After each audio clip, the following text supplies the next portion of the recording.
Bismillahirrahmanirrahim. Assalamualaikum warahmatullahi wabarakatuh.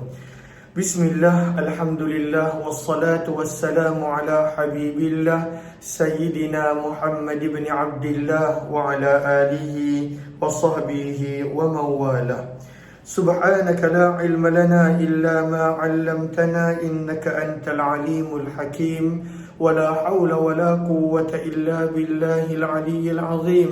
اللهم رب اشرح لنا صدورنا ويسر لنا أمورنا واحلل عقدة من ألسنتنا يفقه أقوالنا. اللهم فقهنا في الدين وعلمنا التأويل برحمتك يا رب العالمين والحمد لله رب العالمين.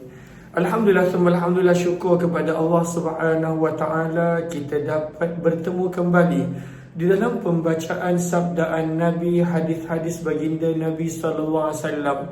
Dan seperti biasa kita masih lagi menggunakan kitab hadis Sunan Tirmizi, yang mana kita nak baca, mengambil pengajaran, melihat terjemahan dan apakah yang kita boleh bawa dalam kehidupan kita. Ahlan-ahlan kepada sahabat-sahabat yang berada di ruangan Facebook dan juga ruangan TikTok. Ahlan-ahlan Fatimah Az-Zahra, Haifa, Alan Jeb dan juga semua yang berada di ruangan TikTok. Di FB pula ahlan-ahlan Fatimah Syamsuddin, Wagina Sikun, Izzi Aish, Ayu Hafiz, Adlan Maira dan juga semua sahabat-sahabat yang lain. Kita selepas maghrib tadi telah membaca. Tak apa, biar di situ, tak bising. Ada ke? Tak nak bising, tak nak bising duduk dan diam je. Kita nak membaca hadis-hadis Nabi yang mana Imam Tirmizi sedang membawakan hadis-hadis bertajuk tentang contoh dan perumpamaan yang ada. Tentang contoh dan perumpamaan. Nak tengok ke? Nak tengok? Sekejap je. Nak bagi salam. Okay, bagi salam. Sekejap dia. Assalamualaikum. Assalamualaikum. Kat situ Facebook, ni TikTok. Okay, dah Dah. Masya Allah Okay, dah. Pergi main. Lalu kakak dia demam. Dua orang. Lalu tak ada siapa nak main dengan dia. Tu yang dia datang ke tempat live ni. Okay. Lalu kita sedang berada pada tajuk berkenaan tentang perumpamaan dan contoh. Dan Al-Quran penuh dengan perumpamaan. Dan Imam Tirmizi membawakan hadis-hadis yang menceritakan tentang perumpamaan. Tentang tentang Al-Quran yang kita akan baca nanti. Dan kita dah tiba pada hadis yang ke 2870. 2869. Dan pada hadis yang ke 2869, baginda Nabi sallallahu alaihi wasallam membawakan contoh berkenaan tentang Allahumma salli ala sayyidina Muhammad, berkenaan tentang seorang raja, yang telah membina satu istana dan kemudian mengajak orang ramai untuk datang hidangan. Lalu orang yang datang dia dapat manfaat, dapat menikmati keindahan istana, dapat makan jamuan diraja. Orang yang tak datang, maka pada waktu itu dia akan terlepas dan rugi. Maka apakah perumpamaannya? Jom kita lihat 2869. Wa bi ilayhi qala haddatsana Qutaibah قال حدثنا الليث عن خالد بن يزيد عن سعيد بن أبي هلال أن جابر بن عبد الله الأنصاري daripada sahabat Nabi Jabir bin Abdullah Al-Ansari radhiyallahu ta'ala anhu, beliau telah berkata, kharaja alaina Rasulullah sallallahu alaihi wasallam, telah keluar kepada kami Nabi sallallahu alaihi wasallam pada suatu hari, maka baginda bersabda, inni ra'aitu fil manam, sabda Nabi, sesungguhnya aku melihat di dalam mimpi. Nabi melihat dalam mimpi, ka'anna Jibril inda ra'si, dalam keadaan Jibril berada pada kepalaku, sabda Nabi. Wa Mikail inda rijlayya, dan malaikat Mikail berada pada kedua kakiku. Yaqulu ahaduhuma li sahibihi, maka salah seorang daripada mereka telah berkata kepada yang lain, idrib lahu masalah, terangkan untuk Nabi ini satu perumpamaan. Bawa perumpamaan tentang Nabi SAW, dan pada waktu itu Nabi SAW melihat dan mendengar perbualan antara Jibril dan Mikail. Faqala, maka berkata malaikat yang kedua, isma', dengarlah dengan teliti. Sami'at uzunuka, pasti akan mendengar kedua telinga kamu. Wa'kil, fahamkanlah dengan baik. Aqala qalbuka, pasti akan memahami hati kamu. Innama mathaluka, sesungguhnya perumpamaan kamu wahai Muhammad, wa mathalu ummatika, dan perumpamaan umat kamu wahai Muhammad, kamathali malikin, seperti perumpamaan seorang raja, ittakhadha dara, yang telah membina satu istana. Maka ada raja, seorang raja yang telah membina istana. Thumma bana fiha baita, kemudian dalam istana tersebut beliau telah bina beberapa kediaman, beberapa bilik. Dar besar, bait adalah lebih kecil daripada dar. Thumma ja'ala fiha ma'idah, kemudian beliau raja tadi telah menghidangkan di dalam istananya satu hidangan. Thumma ba'atha rasula, kemudian raja ini telah menghantar utusan, yad'un nas, mengajak orang ramai, ila ta'amih, untuk memenuhi jemputan dia. Maka dia hantar seorang utusan, ajak manusia untuk datang ke istana mendapat jamuan yang jamuan yang dibuat oleh raja. Faminhum, maka ada sebahagian daripada manusia, man ajabar rasul, yang menyahut, menerima jemputan utusan raja tadi.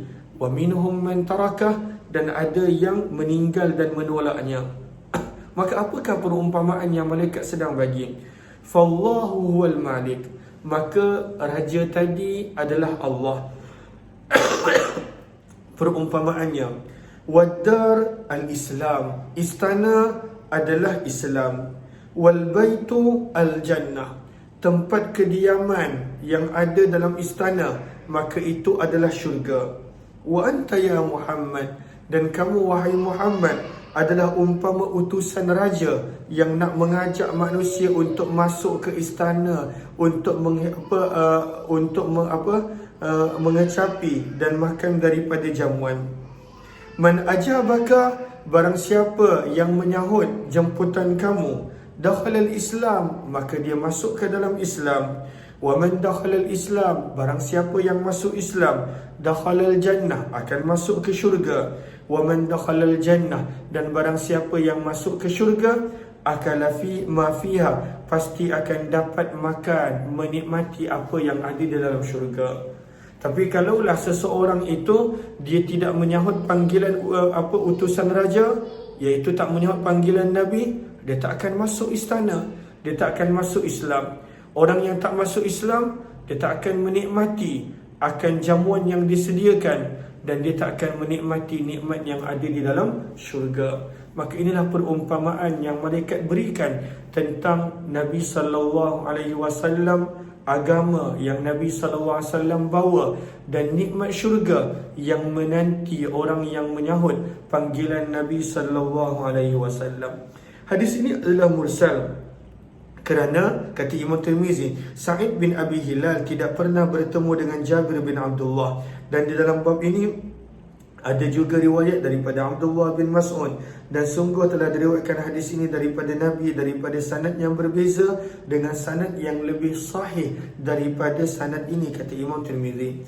Riwayat 2870. Masih lagi berkenaan tentang perumpamaan. Terlalu banyak perumpamaan yang ada dalam hadis, yang ada dalam Quran, yang mana menerangkan kepada kita pentingnya perumpamaan, contoh, misalan di dalam kita bercakap dengan manusia. Sebab itu terlalu banyak perumpamaan dan contoh yang ada dalam Al-Quran, dalam sabdaan Nabi SAW. Kerana memang manusia memerlukan contoh, memerlukan perumpamaan supaya dia mudah faham. Dan hadis yang seterusnya ada kisah yang panjang bagaimana Nabi berdakwah kepada jin, dan kemudian dibawakan juga perumpamaan yang lebih kurang sama dengan yang kita baca tadi tentang seorang raja yang mengajak orang ramai untuk memenuhi jemputannya. Cuma perumpamaan dalam hadis ini ada sedikit penambahan. Barang siapa yang menerima jemputan raja melalui utusan raja, dia akan mendapat menikmati jamuan hidangan diraja. Dan barang siapa yang menolak akan diseksa, akan dijatuhkan hukuman.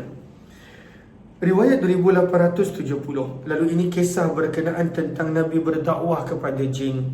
Wa bi ilai qala hadatsana Muhammad bin Bashar qala hadatsana Muhammad bin Abi Adi an Ja'far bin Maimun an Abi Tamimah al-Hujaimi an Abi Uthman an Ibn Mas'ud. Daripada Abdullah bin Mas'ud radhiyallahu anhu, beliau berkata, "Shalla Rasulullah sallallahu alaihi wasallam al-Isya." Nabi telah salat bersama dengan kami salat Isya. Thumma sarafa, kemudian Nabi sallallahu alaihi wasallam berlalu pergi. Fa'akhadha, maka Nabi telah memegang dengan tangan Abdullah bin Mas'ud hatta kharaja bihi, sehingga Nabi membawa Abdullah bin Mas'ud ila Batha'i Mekah, ke salah satu lembah yang ada di Mekah. Batha walaupun ianya adalah nama tempat, tetapi terjemahannya adalah masil, laluan air, lembah. Lembah, salah satu lembah di Mekah. Fa'ajlasahu, maka Nabi telah mendudukkan Abdullah bin Mas'ud di satu tempat.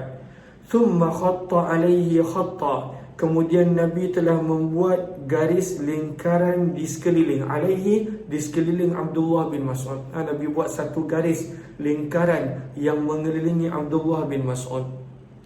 Thumma qala, kemudian Nabi pesan, La tabrahanna khattak, jangan sesekali kamu tinggalkan garisan ini. Nabi buat garisan bulat untuk Abdullah bin Mas'ud. Nabi pesan, jangan sesekali tinggalkan garisan ini.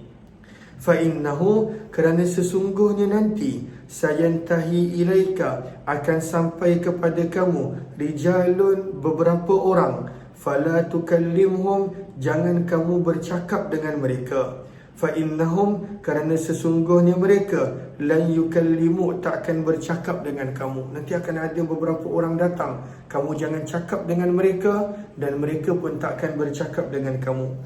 Thumma mada Rasulullah, kemudian Nabi SAW berlalu pergi, haitsu arada, ke tempat yang Nabi hendak pergi. Maka Abdullah bin Mas'ud tinggal dalam tempat tu, dan Nabi pesan, kejap lagi akan datang beberapa manusia yang berbentuk manusia, jangan tegur mereka, dan mereka pun takkan tegur kamu. Dan jangan tinggalkan tempat bulatan lingkaran yang Nabi buat untuk Abdullah bin Mas'ud. Fabaina ana jalis, kata Abdullah bin Mas'ud, sedang aku duduk, fi khatti, di dalam garis lingkaranku, iz atani rijalun, tiba-tiba datang kepadaku beberapa manusia, ka'annahum, seolah-olah mereka, az-zuttu, adalah sekelompok orang ajam. Az-zuttu adalah panggilan orang Arab untuk orang berbangsa ajam yang bukan Arab. Sama ada zaman tersebut antara orang ajam yang terkenal, Al-Hanud adalah golongan berbangsa yang berasal daripada India ataupun berasal daripada Afrika. Sebab itu kita lihat Sahara, jinsum minas Sudan wal Hanud, golongan yang pada waktu itu mereka berwajah gelap, dan pada waktu itu mereka bukanlah orang Arab. Maka Abdullah bin Mas'ud kata, mereka kelihatan seperti bukan orang Arab, dan mereka berwajah gelap. Ash'aruhum wa ajsamuhum, rambut dan tubuh badan mereka sama seperti itu, iaitu seperti orang bukan Arab, seperti orang bukan Arab. Sebab itu pada Sahara kita boleh nampak baris yang ketiga, ay ash'aruhum wa ajsamuhum wal khabru mahzuf ay mithluhum, sama seperti orang bukan Arab. Rambut mereka, tubuh badan mereka adalah seperti az-zuttu, iaitu seperti orang bukan Arab. La ara aurah, aku tidak nampak pada waktu itu aurat mereka, kata Abdullah bin Mas'ud. Namun dalam masa yang sama, wala ara kishra, kishra ay malbus, aku tak nampak pakaian mereka. Tak nampak pakaian dan tak nampak aurat mereka. Abdullah bin Mas'ud cuba gambarkan golongan manusia yang datang, dan sebenarnya itu adalah jin. Itu adalah jin. Nabi berdakwah kepada jin. Dalam hadis ada beberapa kali Nabi pernah berdakwah kepada jin.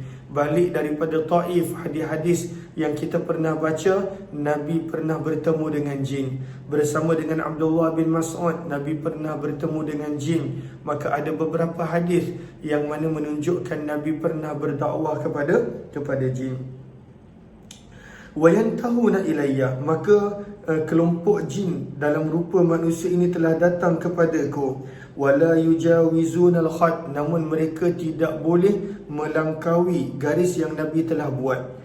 Summa yasturun, kemudian mereka telah pergi ke arah Nabi SAW. Hatta idza kana min akhiril lail, sehingga ketika mana masuknya waktu penghujung malam. Lama mereka jumpa Nabi, lama sehingga penghujung malam. Lakin Rasulullah qad ja'ani, akan tetapi Nabi SAW telah datang kepadaku. Apakah maksud lakin Rasulullah qad ja'ani? Lihat kepada sinhara, ay ma ja'u, selepas itu kumpulan jin ini tidak lagi datang kepadaku, akan tetapi yang datang kepadaku adalah Nabi SAW pada penghujung malam. Faqala, maka Nabi bersabda, laqad arani. Laqad arani, baris bawah tu menunjukkan lam anam. Demi sesungguhnya aku tidak tidur sepanjang malam, sabda Nabi.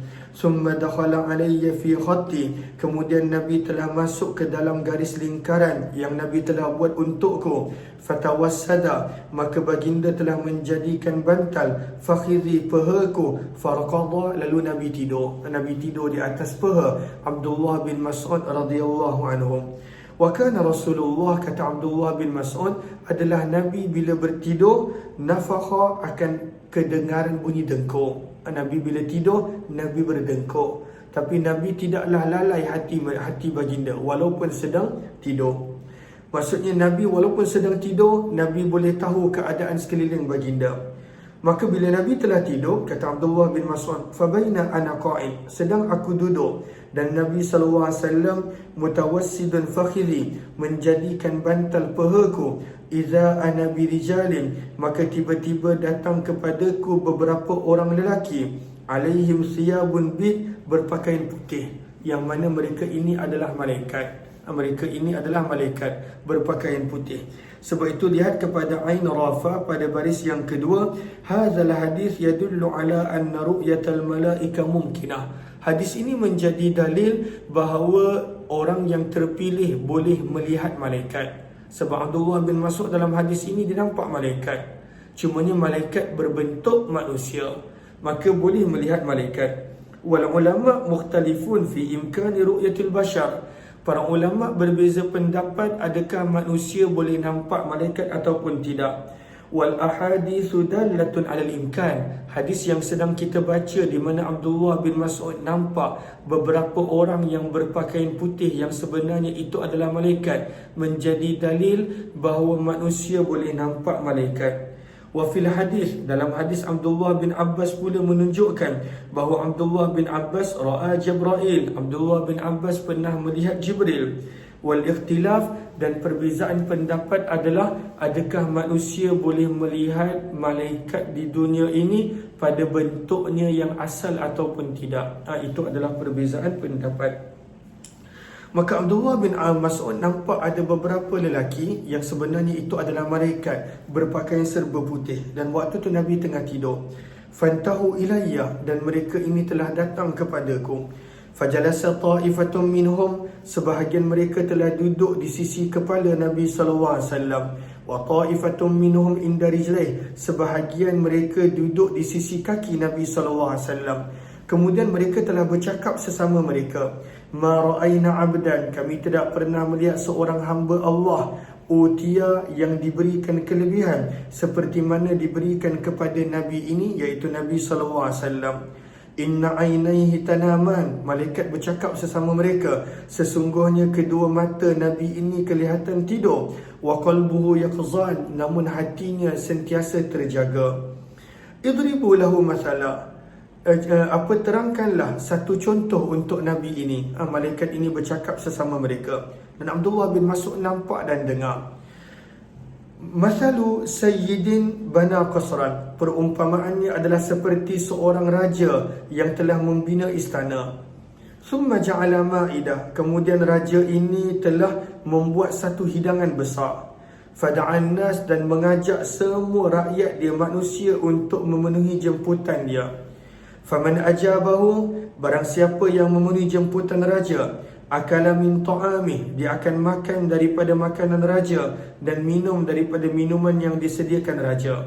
Dia menikmati. Wa man lam yujib, barang siapa yang memilih untuk tak nak menerima jemputan raja, aqabahu, akan disiksa oleh raja. Au qala azabah, ataupun diazab oleh raja. Summa irtafa'u, kemudian manusia berpakaian putih yang merupakan malaikat, kata Abdullah bin Mas'ud, mereka berlalu pergi. Wastaiqadha Rasulullah, dan Nabi pun bangun daripada tidur. Maka bersabda Nabi, Sami'ta, adakah engkau telah dengar apa yang dikatakan oleh mereka ini? Wa hal tadri manhum, adakah kamu tahu siapa mereka? Menjawab Abdullah bin Mas'ud, hanya Allah dan Rasulnya lebih mengetahui. Qal, bersabda Nabi, humul malaikah, mereka itulah malaikat. Fatadri, adakah kamu tahu, mal mathalul ladzi darabuh, apakah perumpamaan yang sedang mereka terangkan? Apa maksud perumpamaan mereka? Maka aku berkata, kata Abdullah bin Mas'ud, Allah dan Rasulnya lebih mengetahui. Maka Nabi SAW bersabda menerangkan, al-mathalul ladzi darabuh, perumpamaan yang mereka telah terangkan adalah perumpamaan raja Ar-Rahman adalah Allah. Allah adalah raja dalam perumpamaan tersebut. Banal jannah, dan Allah telah menciptakan syurga yang merupakan istana dalam perumpamaan tersebut. Wada'a ilaiha ibadah, dan Allah ajak para hamba-Nya yang merupakan manusia dalam contoh tadi. Allah ajak para hamba-Nya untuk masuk ke syurga yang Allah telah bina untuk manusia tersebut. Faman ajabah, maka barang siapa yang memenuhi jemputan Allah melalui Nabi SAW dan agama yang Nabi bawa, dakhalal jannah, pasti akan masuk syurga. Wa man lam yujib, barang siapa yang tidak mahu menerima jemputan Allah, aqabah, Allah akan siksa dia dan mengazabnya. Hadis ini adalah hadis yang hasan gharib sahih daripada sanad ini. Kemudian kata Imam Tirmizi, Abu Tamimah, namanya Abu Tamimah perawi, namanya adalah Tarif bin Mujalib. Abu Uthman An-Nahdi perawi, namanya Abdurrahman bin Mil. Sulaiman At-Taimi perawi, beliau adalah Ibn Tarkhan, dan beliau dipanggil At-Taimi kerana beliau tinggal bersama dengan Bani Taim, maka dinisbahkan kepada mereka. Berkata Ali, telah berkata Yahya bin Sa'id Al-Qattan, aku tidak pernah melihat seorang pun yang lebih takut kepada Allah daripada perawi Sulaiman At-Taimi. Bab yang keenam, perumpamaan tentang para Nabi pula. Nabi dalam hadis memberikan perumpamaan tentang para Nabi. Ini adalah riwayat 2871, hadis yang terakhir, sebab tinggal 4 minit. Kemudian hadis yang seterusnya panjang. 2871. Wabila qala hadatsana Muhammad bin Ismail qala hadatsana Muhammad bin Sinan qala hadatsana Salim bin Hayyan qala hadatsana Sa'id bin Mina an Jabir bin Abdullah, daripada Jabir bin Abdullah radhiyallahu ta'ala, beliau berkata Nabi sallallahu alaihi wasallam bersabda, sesungguhnya perumpamaanku dan perumpamaan para nabi adalah seperti seorang lelaki yang telah membina sebuah rumah. Fa akmalaha, maka dia telah bina dengan sempurna rumah dia. Wa ahsanaha, dan dia telah memperindahkan rumahnya, kecuali ada satu kekurangan, kerana ada satu bata yang kurang. Dah lengkap dah, dinding semua, cuma ada satu ruang yang mana ada satu batu-bata yang kurang. Sabda Nabi. Faja'alan nas, maka manusia pun masuk ke rumah yang telah dibina oleh lelaki ini. Wa yata'ajjabun, dan mereka merasa ta'ajjub, hairan dengan keindahan binaan rumah dia. Namun mereka berkata, laula mawdi'ul labinah, kalaulah tidak kerana satu batu-bata yang kurang dalam rumah ini, nescaya rumah ni dah sempurna. Dan di dalam bab ini ada juga riwayat daripada Abu Hurairah, Ubay bin Ka'ab. Hadis ini adalah hadis hasan gharib sahih. Dan apakah satu batu-bata yang kurang tadi? maka kita boleh lihat sinhara pada baris yang kedua terakhir. Maka dalam riwayat Bukhari dan Muslim adanya penambahan sabda Nabi, fakuntu ana sadattu mawdi'ul labinah, dan akulah yang datang menutupkan satu batu bata yang kurang tadi.